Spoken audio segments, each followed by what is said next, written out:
नमस्कार। India debate में आप सबका स्वागत है। मैं हूं आशुतोष पाठक। मित्रों, आज एक ऐसे राज से पर्दा उठाने जा रहे हैं जिसे आपको जानना बहुत जरूरी है। भारत को तोड़ने की साजिश एक दिन में नहीं बनी है, लगातार बनती रही और कैसे कैसे दुचक्र तैयार किए गए। आज भारत के पूर्वी राज्य आसाम की बात मैं करने जा रहा हूं। आसाम पर खतरा बहुत बड़ा है। आप कल्पना नहीं कर सकते हैं वो खतरा है। और इस खतरे की आहट फिर एक बार बहुत दुर्भाग्यपूर्ण है, लेकिन कहना ही पड़ेगा। कांग्रेस सरकार ने या इस पार्टी ने इस प्रकार के कृत्य किए हैं जो राष्ट्रीय सुरक्षा के लिए वाकई में खतरा है। और मेरी कोई कांग्रेस पार्टी के खिलाफ बोलने की या खिलाफ बात करने की कोई इच्छा नहीं है, कोई मंशा नहीं है। लेकिन जो तथ्य हैं वो हैं। तथ्य तो आपके सामने लाने पड़ेंगे। बेहद खतरनाक तथ्य है। 1228 ईस्वी से लेके 1826 ईस्वी तक जो राज्य एक ऐसे शासक के अधीन रहा जिसने कभी मुगलों से भी मात नहीं खाई। 1671 में सरायगढ़ के युद्ध में मुगलों को पराजित किया और 6 शताब्दी तक, इतिहास में भी इसकी बड़ी चर्चा नहीं है, बेशर्म वामपंथी इतिहासकार अहोम राजवंश की चर्चा उस तरह से नहीं करते जिस तरह से अकबर की करते हैं, जिस तरह से जहांगीर की करते हैं, औरंगजेब की करते हैं, गजनी की करते हैं, तैमूर की करते हैं। अब आप जब जब मैं ये बात कहूंगा तो हमारे मुस्लिम भाई बहन कहने लगेंगे कि ये तो मुस्लिम फोबिया हो गया। नहीं, उससे कोई लेना देना नहीं है। यह ऐतिहासिक पृष्ठभूमि है जो आपके सामने रखना बहुत जरूरी है। ना इसको धर्म से लेना देना है, ना किसी आस्था से लेना देना है, लेकिन कुछ ऐसे फैक्ट जो आपको जानने बेहद जरूरी है और खास तौर से हमारी युवा पीढ़ी को जरूर जानना चाहिए कि किस प्रकार से कृत्य किया गया हमारे देश को तबाह करने के लिए। आप कल्पना कीजिए, 1228 से लेकर के 1826 तक लगातार 6 शताब्दी तक अहोम राजवंश का शासन रहा। और जब आखिरी बार अंग्रेजों ने धोखे से उनके साम्राज्य को खत्म किया और अधीन बनाया, उसके बाद भारत को तहस नहस कर दिया अंग्रेजों ने। लेकिन 6 शताब्दी तक, 600 वर्षों तक जो राजघराना शासन में था उसकी चर्चा इतिहास में बहुत कम मिलती है। कभी अंग्रेजों को उन्होंने, कभी मुस्लिम सल्तनत को वो आगे बढ़ने नहीं दिया। और एक जो युद्ध हुआ 1671 में सरायगढ़ में, उससे पराजित किया और अपनी स्वाधीनता को बरकरार रखा। आज उसी आसाम की सांस्कृतिक विरासत के लिए एक जमाने में उग्रवादी कहा जाता था। यह शब्द भी नैरेटिव में आया और उस वक्त के तत्कालीन सरकार ने इसे नैरेटिव में आने दिया। कल्पना कीजिए, 1985 में आसाम एकॉर्ड साइन हुआ था। किसके किसके बीच में साइन हुआ था? उस वक्त के प्रधानमंत्री थे राजीव गांधी। और 1984 में इंदिरा गांधी की हत्या के बाद, बल्कि 1980 का मैं जिक्र करना चाहूंगा, जब संजय गांधी की मृत्यु होती है और संजय गांधी की मृत्यु के बाद वहां पर अटल बिहारी वाजपेयी, चंद्रशेखर और इंदिरा गांधी खड़े हैं। और उस वक्त एक लेडी, आयरन आयरन लेडी के रूप में इंदिरा की क्या छवि बनाई जाती है। आप देखिए कि सामने बेटे का शव है और वो काला चश्मा पहनी हुई है अपने आंसू को छिपाने के लिए, और चंद्रशेखर जी से पूछती हैं, आसाम के बारे में क्या सोचा है? मतलब आसाम तब जल रहा था। आसाम में बोडो जिसको उग्रवादी कहा गया, आज हमारे और आपके जैसे लोग जो पढ़ते थे पुस्तकों में, वो उसे उग्रवादी कहते थे, आतंकवादी कहते थे। लेकिन जो सच था उसको छिपाया जा रहा था। वो किसके खिलाफ उग्रवाद बन गए थे, आतंकवादी बन गए थे, किसके खिलाफ? वो असम गण परिषद, वो ऑल आसाम स्टूडेंट यूनियन आसू, और असम गण परिषद और भारत सरकार।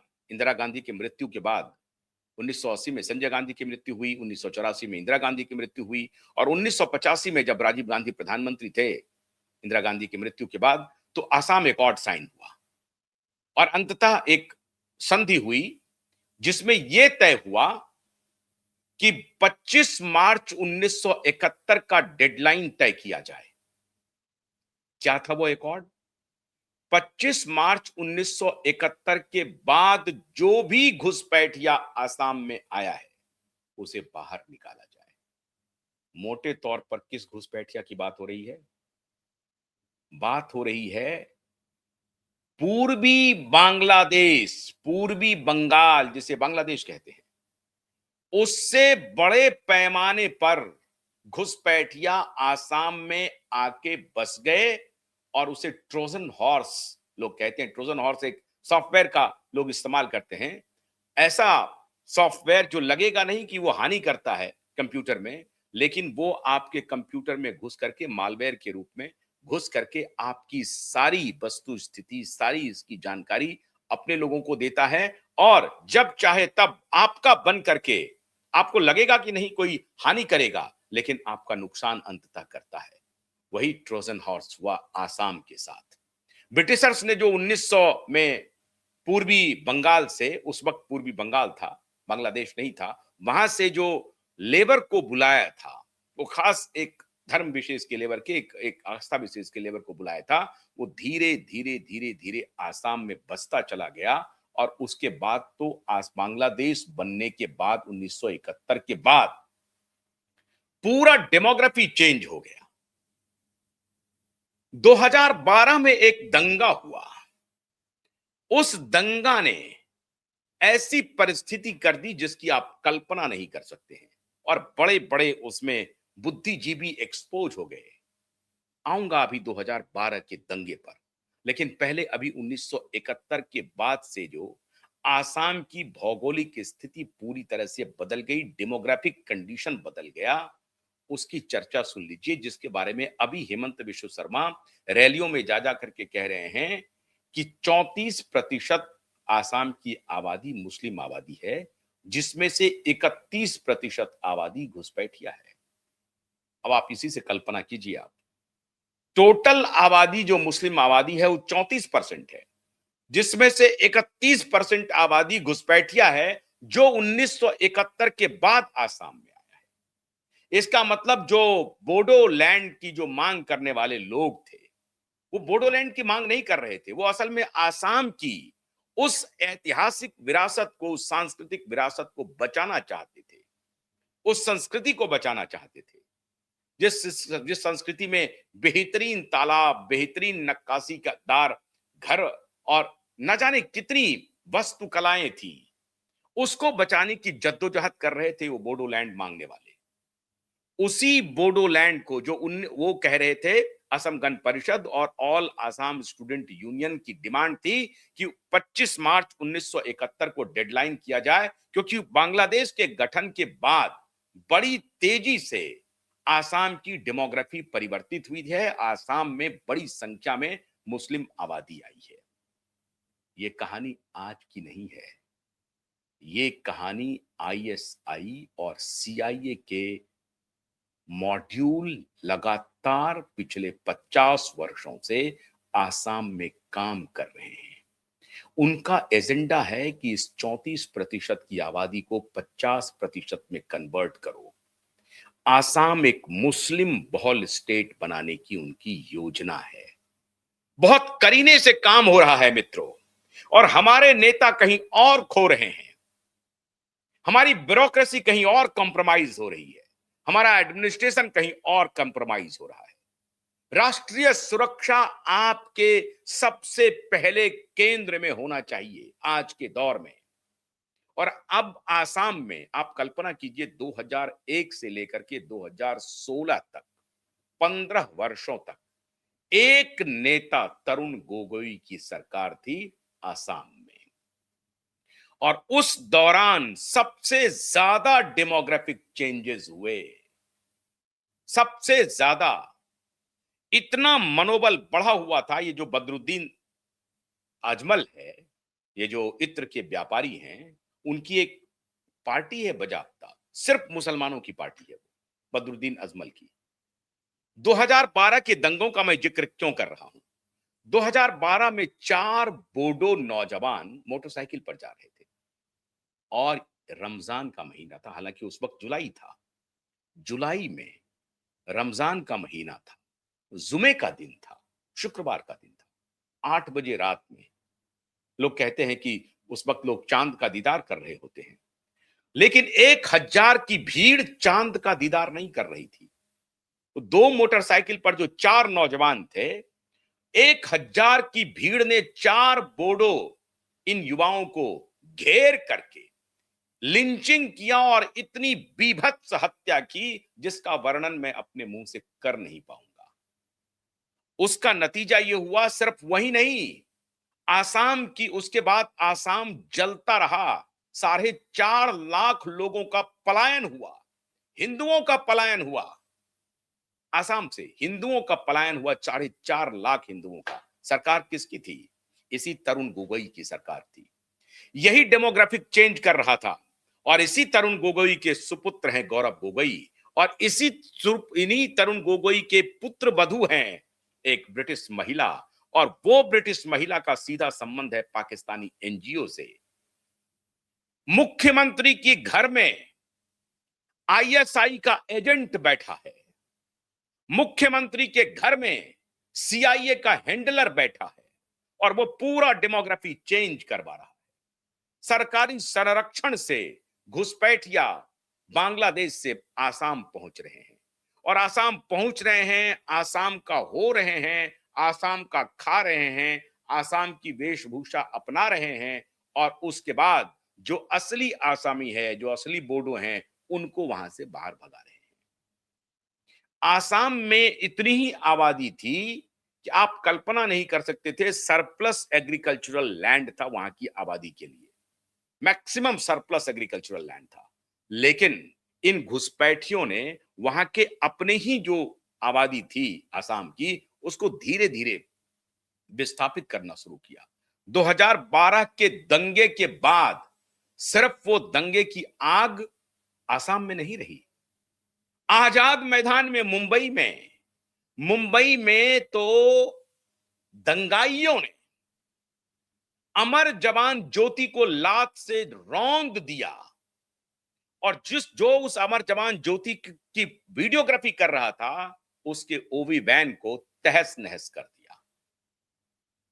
यह है हमारे देश में सीआईए और आईएसआई का हैंडलिंग, और किस प्रकार से कांग्रेस सरकार कैसे अपीजमेंट के साथ कैसे स्थिति को हैंडल कर रही थी, उसकी बानगी है आसाम का डेमोग्राफी। मित्रों, सीधा सीधा सीआईए और आईएसआई का पूरा नेटवर्क बॉर्डर एरिया में काम कर रहा है। और वो आसाम जो ऐतिहासिक रूप से अहोम गणराज्य, अहोम राजवंश का, अहोम राजवंश गणराज्य ने अहोम राजवंश के अधीन 6 शताब्दी तक अक्षुण्ण रहा। मुगलिया सल्तनत उसे पराजित नहीं कर सका। अंग्रेज के आते ही और उसके बाद जो नए अंग्रेज आए, वो नए अंग्रेज ने आसाम को पूरी तरह से तीतर बीतर कर दिया। और अब वो कम्युनल हार्मनी की बात करता है। उन्हें नया वोट चाहिए था, वो नया वोट बैंक। कांग्रेस पार्टी जहां कहीं भी जीती है, वो नए वोट बैंक को बना करके और सामने से नैरेटिव देती है कम्युनल हार्मनी। प्रेम की दुकान, आप नफरत की दुकान खोलते हैं, ये प्रेम की दुकान खोलते हैं। प्रेम की दुकान की आड़ में भारत की टोटल डेमोग्राफी को तहस नहस करने का काम बड़ी शिद्दत से और बड़ी जिम्मेदारी से मैं कह रहा हूं। मेरी कोई मंशा नहीं है कि कांग्रेस पार्टी को बिना बिना बिना वजह उसकी आलोचना करूं, लेकिन जो फैक्ट है वो अब आपके सामने दिखाई पड़ रहे हैं। 2012 के दंगे भूल गए। 1998 में एस के सिन्हा राज्यपाल थे। उन्होंने केंद्र सरकार को लिखा कि बड़ी तेजी से और बहुत ही कंसर्टेड एफर्ट करके, बहुत ही कैलिब्रेटेड तरीके से आसाम की जनसंख्या को बदला जा रहा है और घुसपैठियों को, बांग्लादेशी घुसपैठियों को बसाया जा रहा है। ये मेरी जिम्मेदारी है, चूंकि मैं गवर्नर हूं, ये मेरी जिम्मेदारी है केंद्र सरकार को इसकी जानकारी देना। कुछ भी नहीं हुआ। सरकार को जानकारी मिली, 1998 में ये रिपोर्ट आई। कुछ ही दिन के लिए सरकार बनी थी वाजपेयी जी की, लेकिन चली गई और उसके बाद तो फिर आपको मालूम ही है किनकी सरकार थी उतने दिनों में।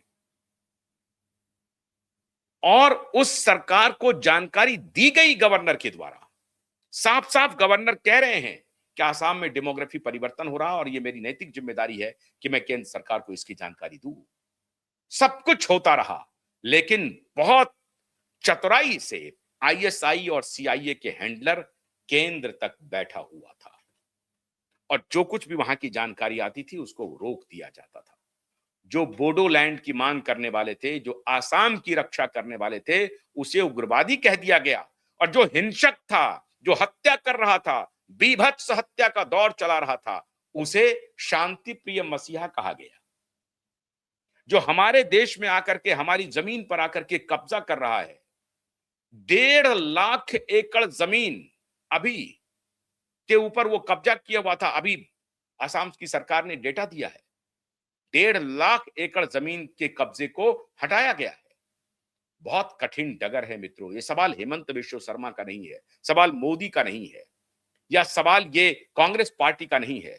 सवाल है कि अंतरराष्ट्रीय खुफिया एजेंसियां भारत को डिस्टेबलाइज करने के लिए अलग अलग तरीके के तिकड़म कर रहे हैं और हमारी सरकार को कुछ पता नहीं है। और अगर पता है तो हमारी सरकार में ही आईएसआई और सीआईए के हैंडलर बैठे हैं।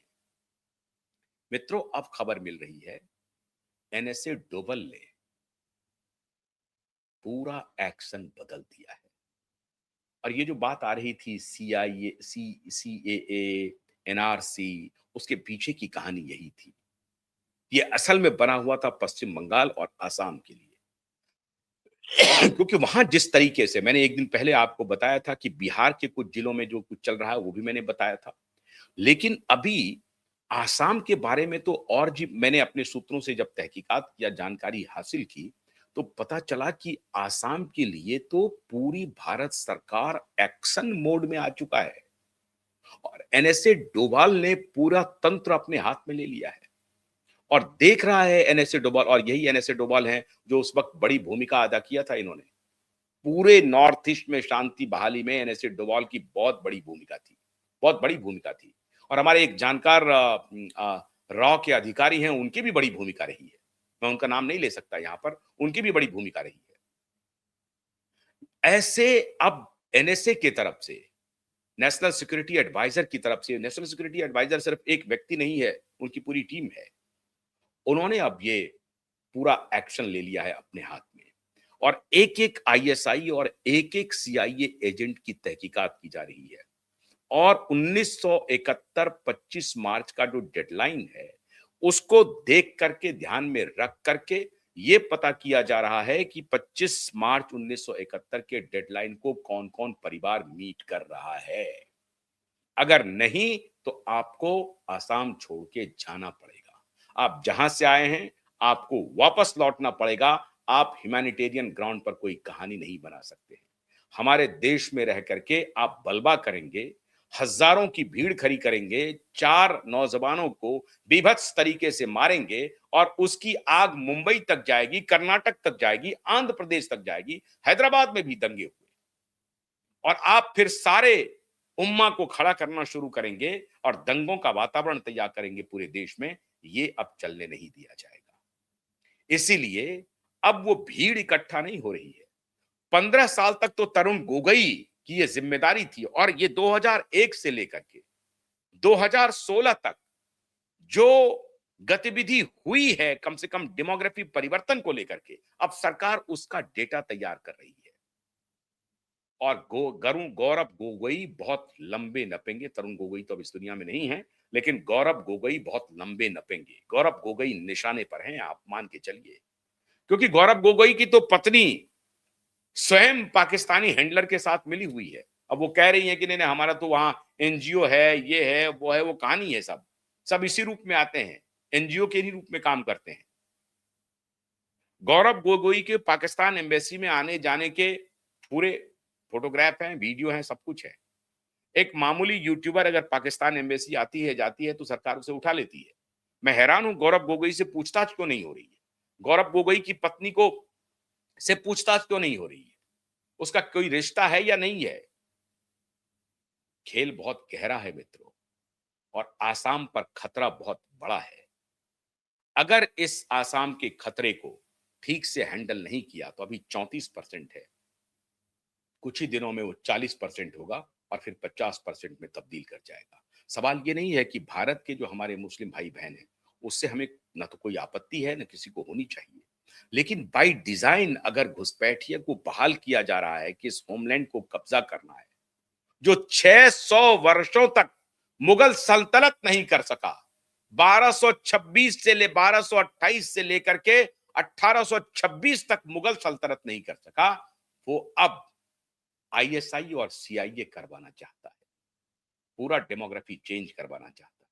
वो स्टेट मुस्लिम बहुल स्टेट बनाने की पूरी प्रक्रिया चल रही है, और वो हमारे लिए बहुत महत्वपूर्ण है, क्योंकि वो बॉर्डर स्टेट है। सेवन सिस्टर्स को जो काटने की, जो चिकन नेक की बात मैंने कल भी की थी, वही सेवन सिस्टर्स को काटने की पूरी योजना है। और उसमें आसाम एक बहुत